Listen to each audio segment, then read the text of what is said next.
Hi, I'm Scott Marthaler, and welcome to Fearsome Critters. This series is all about sharing new tales of the weird creatures of American folklore.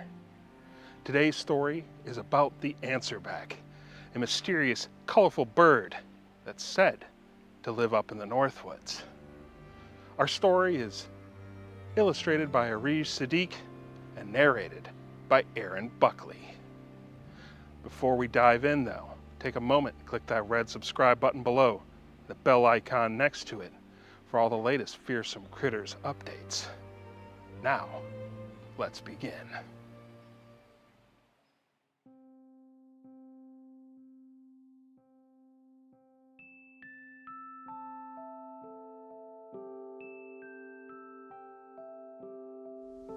It's a beautiful autumn afternoon as you set off on your hike. You normally take your walks along a familiar, well-trod trail, but today you wanted to try something new. You picked a trail you'd never hiked before. The hike starts out uneventfully enough, and you make good time as you trek into the woods, enjoying the tranquil, sun-dappled afternoon. It's quiet in these woods, with neither the buzz of insects nor the scurry of wild animals disturbing the peace. While deep in the serenity of your thoughts, you spy something that draws your eye. An array of bright colors tucked behind the leaves of a tree branch. Quite out of place in these woods. It appears to be a bird. Bird watching isn't one of your usual pastimes while hiking, but there's something about this bird that captivates your curiosity. You feel this sudden, inexplicable compulsion to get a clearer view of it. You step just a foot off the trail, leaning around a copse of bushes to catch a glimpse. But before you get close, it flits away in a flash of vivid color. You can't get a good look at it, but the unexpected burst of movement and the rainbow of its feathers fans the flames of your curiosity even more. You decide to follow it, to see if you can get a clear view of this enchanting feathered creature. At first, it stays close to the trail, but always just a bit beyond the edges of your sight, slightly out of reach. The best that you can make out is it seems to be some kind of parrot. With your focus on the bird, you don't see the roots at your feet. You stumble forward, just barely catching yourself, and let out a few choice words of pain and annoyance. As you dust yourself off and collect yourself, you hear your rude outburst calling back at you. At first, you think it's an echo. But it can't be. It's so clear, so close. You let out another expletive, and when you hear it again, you're sure. It's being parroted back at you by the strange bird. Now you're interested.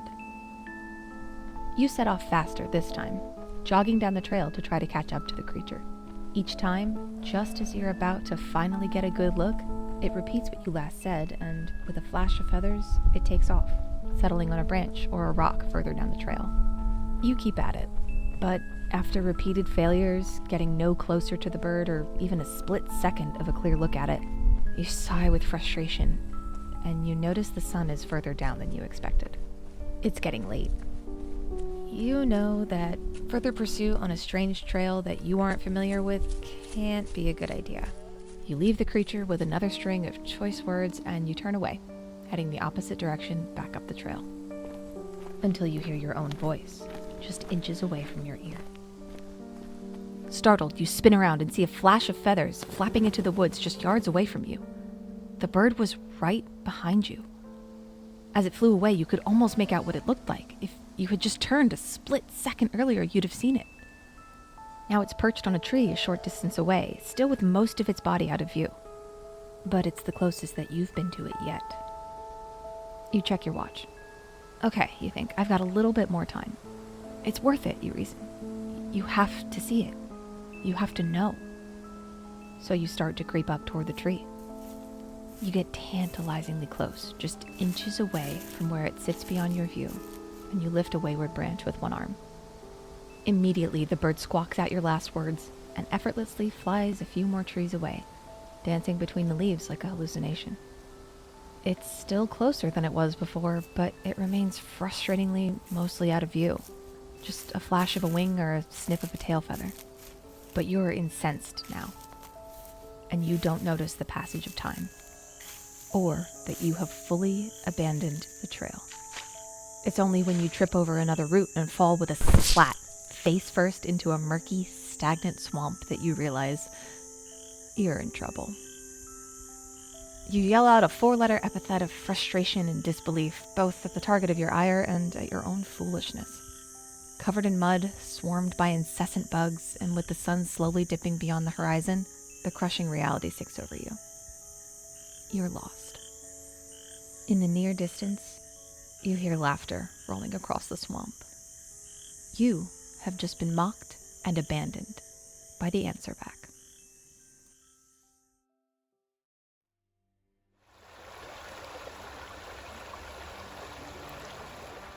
The Anserbak was introduced to the general public in the 1920s by Mr. Art Childs, a game warden from northern Wisconsin who turned storyteller. This critter was his comic folklore take on the phenomenon of echoes. Of course, the most famous story about echoes is the Greek myth of Echo, an Oread or mountain nymph who fell hopelessly in love with Narcissus, a guy who definitely had his own share of problems. As for the Anserbak, Childs describes a garish, parrot-like but larger in size bird who, despite its vibrant plumage, likes to stay out of sight and relentlessly echo back sounds that it hears. It's noteworthy for how out of place it would be in that part of the world, a distinct contrast of color against the darker earthy browns, grays, and greens of the Northwoods. In the appearance of this bird, we stayed pretty close to Art Child's original description of it. At the same time, I wanted to give this critter a bit more agency. So that led me down the route of creating a bit of a forest trickster figure. This bird is more mischievous and inclined to lead those who follow its voice astray and maybe even into a little bit of trouble. You can find Art Child's original in the Yarns of the Bigwoods, and that's worth checking out.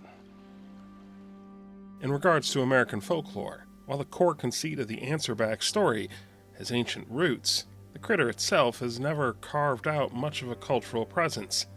At best, it remains a little remembered tall tale, in some ways a fitting legacy for a bird that likes to remain out of sight, known only for the words it repeats. Regardless, take care when you trek through the woods, or the Anserbak may lead you astray and abandon you when you are most lost and confused. Thanks for watching. Before you go, leave a comment, click those like and subscribe buttons below, and make sure to join us next time for another story of Fearsome Critters.